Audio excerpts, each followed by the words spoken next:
नमस्कार दोस्तों, स्वागत है आपका अपने YouTube channel ex serviceman success mantra में। ये इस चैनल का चौथा वीडियो है और आपके प्यार की बहुत ही सराहना करते हुए इस वीडियो को मैंने बनाया है और बेहतर बनाने की कोशिश की है। आपको पता है, आप अभी तक अपनी पेंशन को कैलकुलेट कर सकते हैं। हमारे वीडियोस को अगर देखने के बाद आप अपने ग्रेजुइटी को कैलकुलेट करना भी अच्छे से जान गए होंगे और आप अपने कम्युनिकेशन को भी कैलकुलेट कर सकते हैं, जो पहले के 3 वीडियो बने थे। अगर आपने मिस किया है उनको या आप नए हैं तो डिस्क्रिप्शन बॉक्स में उनका लिंक है, उसको ज़रूर देखें और उसको और बेहतर बनाने की भी कोशिश करूँगा। तो आइए आज के टॉपिक की शुरुआत करते हैं और ये थोड़ा यूनिक टॉपिक है। बहुत लोग को इसके बारे में जानकारी थोड़ी कम होती है, तो इसीलिए इस टॉपिक को कवर किया गया, क्योंकि बहुत लोग का कमेंट आ रहा था कि इस टॉपिक पे वीडियो बनाया जाए। तो स्टार्ट करते हैं। जो आज का टॉपिक है वो है अपनी डिसेबिलिटी पेंशन को समझना। मैक्सिमम लोग यानी 100%, मैक्सिमम क्या टोटल लोग 100% जब सर्विस ज्वाइन करते हैं तो वो बिल्कुल ही फिट एंड फाइन होते हैं, तभी उनको सर्विस लेती है। लेकिन यहाँ पर सर्विस कंडीशन की वजह से या कुछ एक्सीडेंट वगैरह की वजह से वो डिसेबिलिटी में चले जाते हैं, मेडिकल बोर्ड द्वारा डिसेबल करा दिए जाते हैं, उनका कैटेगरी डाउन होता है और ऐसे लोगों को कुछ सर्टेन कंडीशंस में डिसेबिलिटी पेंशन मिलता है। तो आज की वीडियो में हम कोशिश करेंगे इसको पूरी तरह से समझें आसान भाषा में, और उसको 1 मिनट में, अगर आप उसमें शामिल हैं यानी कि आप डिसेबल हैं और आपको पेंशन मिलनी चाहिए, तो 1 मिनट में अपनी पेंशन को आप कैलकुलेट कर सकते हैं।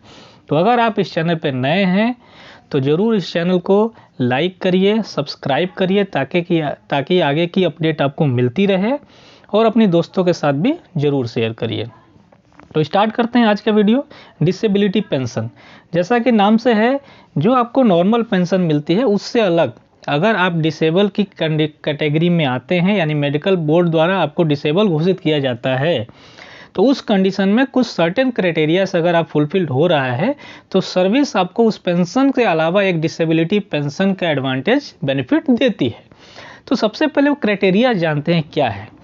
डिसेबिलिटी पेंशन सिर्फ वैसे लोगों को मिलती हैं जो एटलीस्ट 2 क्राइटेरियाज को फुलफिल करते हैं, जिसमें से नंबर 1 क्या है, आपकी जो इंजरी या डिजीज जिसकी वजह से आप डिसेबल हैं वो एट्रीब्यूटेड या एग्रीवेटेड बाई मिलिट्री सर्विस होनी चाहिए। अब यहाँ 2 वर्ड हैं, एक एट्रीब्यूटेड और एक एग्रीवेटेड। अब इसको समझेंगे कि ये है क्या।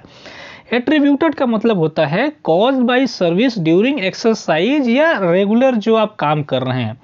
फॉर एग्जांपल, सपोज कोई फायरिंग रेगुलर कर रहा है, तो हो सकता है फायरिंग की वजह से, आवाज़ की वजह से उसके कान के पर्दे खराब हो जाएं या फट जाए, तो वो एट्रीब्यूटेड माना जाएगा बाई सर्विस। उसी तरह से कोई एक्सरसाइज हो रही है और इस एक्सरसाइज को करते हुए, या कोई जहाज पे काम कर रहा है, उसके इंजन की वजह से उसके कान खराब हो जाए, इस टाइप का कोई भी अगर उसके साथ घटना होती है और वो डिसेबिलिटी की श्रेणी में जाता है तो उसको एट्रीब्यूटेड बाई मिलिट्री सर्विस माना जाता है। Number 2, aggravated. एग्रीवेटेड क्या है, within service due to any condition, जैसे पोस्टिंग, मान लीजिए किसी के लिए लद्दाख में पोस्टिंग है और उसमें ठंड की वजह से उसको अस्थमा या इस टाइप का कोई बीमारी हो गया। कितने लोगों की ज़्यादा, जब वो लोग सियाचिन वगैरह में रहते हैं तो उंगलियां गल जाती हैं, तो ये सब जो चीज़ें मानी जाती है वो होता है एग्रीवेटेड की श्रेणी में आता है। तो इन दोनों में से किसी भी कारण से आपका मेडिकल बोर्ड ने आपको डिसेबल घोषित किया है तो आप डिसेबिलिटी पेंशन पा सकते हैं। उसमें एक और कंडीशन लागू होगी कि आपका जो डिग्री ऑफ डिसेबिलिटी हो, जो बोर्ड द्वारा डिसाइड होगा, वो एटलीस्ट 20% या उससे ज़्यादा होना चाहिए। यानी कि 20% से कम, सपोज आपको मेडिकल बोर्ड ने डिसेबल घोषित तो किया लेकिन बोला 15% डिसेबल है, तो उनको डिसेबिलिटी पेंशन नहीं मिलती है, एक्सेप्ट 1 केस, वो आगे मैं बताऊंगा। तो अगर 20% या उससे ज़्यादा है, 25% डिसेबल है, 30% है, 100% है, तो मिलना ही मिलना है। तो ये 2 चीज़ें फुलफिल होनी चाहिए, यानी पहला, आपकी इंजरी या डिजीज़ जो है वो सर्विस के वजह से होनी चाहिए। नंबर 2, उसकी जो डिग्री ऑफ डिसेबिलिटी होनी चाहिए वो 20% या उससे ज़्यादा होना चाहिए। तब आगे बढ़ते हैं कि इसमें फीचर्स क्या क्या है, यानी डिसेबिलिटी जो पेंशन मिलती है इसके फीचर्स क्या है। नंबर 1, ये जो पेंशन मिलती है वो एडिशन टू सर्विस पेंशन है, यानी कि ऐसा नहीं है कि डिसेबिलिटी पेंशन मिलेगी नॉर्मल पेंशन नहीं मिलेगी, यानी कि नॉर्मल पेंशन जितनी आपकी फिक्स है वो तो मिलेगी ही, इसके अलावा डिसेबिलिटी उसमें पेंशन जो है ऐड हो जाएगी। नंबर 2, इसके लिए आपको अलग से कुछ भी अप्लाई करने की ज़रूरत नहीं होती है। जैसे आपकी नॉर्मल पेंशन बनती है वैसे ये भी ऑटोमेटिक इसको टेक ओवर किया जाता है और एनी बेनिफिट्स के साथ ये फाइनल जो आपकी पेमेंट आती है, आपकी जो पेंशन आती है उसमें इंक्लूड होके आ जाता है। नंबर 3, जो डिसेबिलिटी पेंशन दिया जाता है, जो आप फाइनल रैंक पे सर्विस छोड़ के जा रहे होते हैं उस दिन के हिसाब दिया जाता है, न कि जिस रैंक पे आपकी इंजरी हुई थी। फॉर एग्जाम्पल, अगर कोई किसी की इंजरी 10 साल की सर्विस में हुई थी तो उस समय वो जिस भी रैंक पे था उससे कोई मतलब नहीं है, लेकिन जब वो सर्विस छोड़कर जा रहा है उस समय वो जिस रैंक पे जा रहा है उस रैंक के हिसाब से डिसेबिलिटी पेंशन को कैलकुलेट किया जाता है। आगे बढ़ते हैं और क्या क्या फीचर्स हैं। तो सबसे पहला जो फीचर इसमें आगे आएगा वो है कि इस पेंशन पे भी, जैसे नॉर्मल पेंशन पे आपको डीआर मिलता है वैसे ही इस पेंशन पे भी आपको डियरनेस रिलीफ मिलता है। नंबर आगे बढ़ें तो एक और इसमें, अगर आपकी डिसेबिलिटी 100% रेकमेंड की गई है मेडिकल बोर्ड द्वारा, यानी कि आपको 100% डिसेबल घोषित किया गया है, तो आपको एक कांस्टेंट अटेंडेंट अलाउंस मिलता है जो 6,750 रुपये पर मंथ वो अलग से मिलता है, जो डिसेबिलिटी पेंशन मिलेगा उसके अलावा ऐड होके मिलता है। इसके अलावा जो मैं एक चीज़ बात कर रहा था कि एक कंडीशन ऐसी है जिसमें 20% से कम होने पे भी आपको डिसेबिलिटी पेंशन मिलेगा। वो क्या है कि अगर आप अनफिट डिक्लेयर किए जाते हैं सर्विस के लिए, यानी कि सर्विस आउट कर दिया जाता है किसी भी डिसेबिलिटी होने पे मेडिकल ग्राउंड पे, तो अब भले ही आपकी डिसेबिलिटी 1% हो, वो आपको डिसेबिलिटी पेंशन लेने का अधिकारी बनाता है। तो ये इकलौता एक क्लॉज है जिसमें कि 1% 2% यानी कि बिलो 20% डिसेबिलिटी कंडीशन के बावजूद आपको डिसेबिलिटी पेंशन सर्विस देती है। अब इसमें एक नोट करने वाली बात यह है कि एयरमैन या एनसी जो होते हैं, अगर उनको किसी वजह से डिसमिस कर दिया जाए सर्विस से तो वो डिसेबिलिटी पेंशन के लिए एलिजिबल नहीं है। तो ये गौर करने वाली बात है।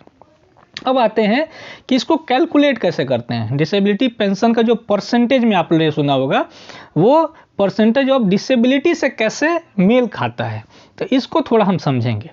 सबसे पहले डिसेबिलिटी पेंशन, जो मिनिमम डिसेबिलिटी पेंशन मिलती है वो मिलती है 50%। तो डिसेबिलिटी पेंशन 50% कब मिलेगी? जब आपको मेडिकल बोर्ड द्वारा डिसेबल घोषित किया जाएगा, वो 20 से लेके 49%, यानी जो डिसेबिलिटी आपका परसेंटेज होगा वो अगर 20 से लेके 49% है तो आपको 50% डिसेबिलिटी पेंशन मिलेगी। अगर आपकी डिसेबिलिटी 50% टू 75% है तब आपको जो डिसेबिलिटी पेंशन मिलेगी वो होगी 75%। और तीसरा जो इसमें क्राइटेरिया है वो है, अगर आपकी डिसेबिलिटी काउंटिंग जो है वो 76% टू 100% है तो आपको डिसेबिलिटी पेंशन मिलेगी 100%। तो ये तीन ही कैटेगरी है इसमें, डिसेबिलिटी यानी 20 टू 49%, 50 टू 75% और 76 टू 100%। इसमें आपको डिसेबिलिटी पेंशन मिलेगी 50%, नेक्स्ट वाले में 75% और सबसे लास्ट वाले में 100%। इस चार्ट को जरूर याद रखिए क्योंकि ये फाइनल चार्ट नहीं है, इसका भी कैलकुलेशन अलग से होता है कि 50% कितना है, जो अगले स्लाइड में मैं दिखाऊंगा आपको। तो आगे बढ़ते हैं कि ये जो रेट ऑफ डिसेबिलिटी पेंशन था, जो आपने देखा 50%, 75%, 100%, वो आपकी बेसिक पेंशन से कैसे मैच करता है। तो जो हमने पिछले स्लाइड में देखा था कि जब आपकी डिसेबिलिटी 20 से 49 होगी तो आपको मिलता है 50% डिसेबिलिटी पेंशन, लेकिन ये 50% आपके सर्विस पेंशन का इक्विवेलेंट नहीं होता है। 50% डिसेबिलिटी पेंशन जो होता है आपकी सर्विस पेंशन का 30% अमाउंट होता है। इसको हम एग्जाम्पल के साथ समझेंगे। और जो आपको 75% डिसेबिलिटी पेंशन होता है वो इक्विवेलेंट होता है 45% ऑफ सर्विस पेंशन। और आप अगर 100% डिसेबिलिटी पेंशन के साथ नौकरी छोड़ रहे हैं तो वो अमाउंट बराबर होगा आपकी सर्विस पेंशन का 60%। तो ये ध्यान देने वाली बात है कि टोटल बेसिक पेंशन का नहीं होता है, उसका कुछ हिस्सा होता है 50%, 30% के बराबर, 75, 45 और 100% 60%। अब इसको एग्जाम्पल के रूप में हम समझेंगे। एग्जाम्पल 1 ले लेते हैं। मान लीजिए मिस्टर ए है जिनका बेसिक पेंशन जो हुआ है वो फिक्स हुआ है 30,000 पर मंथ, ठीक है।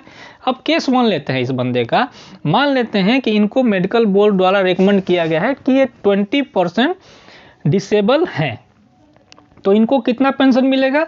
ये एलिजिबल हो जाएंगे 50% ऑफ डिसेबिलिटी पेंशन, ध्यान दीजिएगा, इनको बोर्ड ने बोला कि ये 20% डिसेबल हैं, तो इनको मिलेगा कितना, जो हमने चार्ट देखा था 50% डिसेबिलिटी पेंशन। लेकिन हमने पिछले चार्ट में वो देखा कि जो 50% डिसेबिलिटी पेंशन होता है वो बराबर होता है 30% ऑफ सर्विस पेंशन के। तो यहाँ पर इनको क्या मिलेगा, 30% ऑफ सर्विस पेंशन, यानी जो उनकी सर्विस पेंशन थी कितनी 30,000, उसका 30% कितना हुआ 9,000 per month as a disability pension ये लेंगे, प्लस उसके ऊपर डीए या डीआर जो कह लीजिए वो इनको मिलेगा। तो ये ध्यान देने वाली बात है। इसी मिस्टर ए का एक एग्जाम्पल और देख लेते हैं। सेम मिस्टर ए हैं, इनकी बेसिक पेंशन 30,000 है, लेकिन केस 2 इनके साथ क्या है, इनको जो मेडिकल बोर्ड ने रेकमेंड किया वो रेकमेंड किया कि ये डिसेबल है 60%। अब जैसे ही आपको पता है कि 49 से ऊपर जैसे ही आप डिसेबल हुए 75%, तो आपकी एलिजिबिलिटी जो हो जाती है वो 75% हो जाती है डिसेबिलिटी पेंशन की। लेकिन ये ध्यान देने वाली बात है कि 75% डिसेबिलिटी पेंशन जो होती है वो मिलती है 45% ऑफ योर सर्विस पेंशन। अब सर्विस पेंशन कितनी थी 30,000, तो उसका 45% कितना हुआ 13,500। तो इनको जो मिलेगा 30,000 जो बेसिक पेंशन मिलेगी उसके ऊपर डीए मिलेगा वो अलग, प्लस 13,500 डिसेबिलिटी पेंशन और इसके ऊपर डीए अलग। तो इस तरह आप कैलकुलेट कर सकते हैं। इसी में एक एग्जांपल और समझते हैं। सेम आइटम आदमी है, ये मिस्टर है, 30,000 की बेसिक पेंशन है, लेकिन इन केस में क्या है, इनको रेकमेंड किया है बोर्ड ने कि 90% डिसेबल है। ध्यान देने वाली बात है, क्योंकि ये एग्जांपल और लास्ट वाला एग्जांपल समझना जरूरी है। ध्यान दीजिएगा, 90% डिसेबल है, तो इनकी एलिजिबिलिटी कितनी हुई 100% डिसेबिलिटी पेंशन लेने की। लेकिन 100% डिसेबिलिटी पेंशन आपने पिछला चार्ट देखिए कितना होता है 60% ऑफ सर्विस पेंशन। इनको कितना मिलेगा 30,000 का 60% यानी कि 18,000 per month as a disability pension, plus उसके ऊपर डीए, और वो 30,000 जो मिल रहा था उसके ऊपर डीए वो अलग है। लेकिन इस एग्जाम्पल को और थोड़ा आगे लेके जाते हैं। लास्ट एग्जाम्पल हमारा आज का कि सेम ए पर्सन है जिनका 30,000 पर मंथ बेसिक पेंशन है, लेकिन केस 4 में इनको रेकमेंड किया गया है डिसेबिलिटी रेट 100%। अभी उसमें पिछले वाले एग्जाम्पल में कितना था 90%, यहाँ हो गया 100। पिछले वाले एग्जाम्पल में भी उनको डिसेबिलिटी पेंशन मिलना था 100%, यहाँ भी मिलेगा कितना इनको 100%। लेकिन अलग क्या हो रहा है, 100% डिसेबिलिटी पे इनको एक कांस्टेंट अटेंडेंट अलाउंस भी मिलेगा। तो अब इनको कैलकुलेट करते हैं। आपको पता है 100% डिसेबिलिटी पेंशन मतलब 60% ऑफ सर्विस पेंशन, और 60% सर्विस पेंशन की कितनी हुई 30,000 का 60% यानी कि 18,000, तो 18,000 एज ए डिसेबिलिटी पेंशन, उसके ऊपर डीए और प्लस अलग से 6,750 पर मंथ जो हमने पहले स्लाइड में मैंने बताया था। इसके जो फीचर्स हैं डिसेबिलिटी पेंशन के वो मिलेंगे आपको कांस्टेंट अटेंडेंट अलाउंस के बारे में। तो दोस्तों आज के वीडियो में मैंने कोशिश किया है एग्जाम्पल के द्वारा आपको सारी चीज़ें डिसेबिलिटी पेंशन कितना मिलता है, कितने परसेंटेज में कितना मिलता है, सारा समझाने का।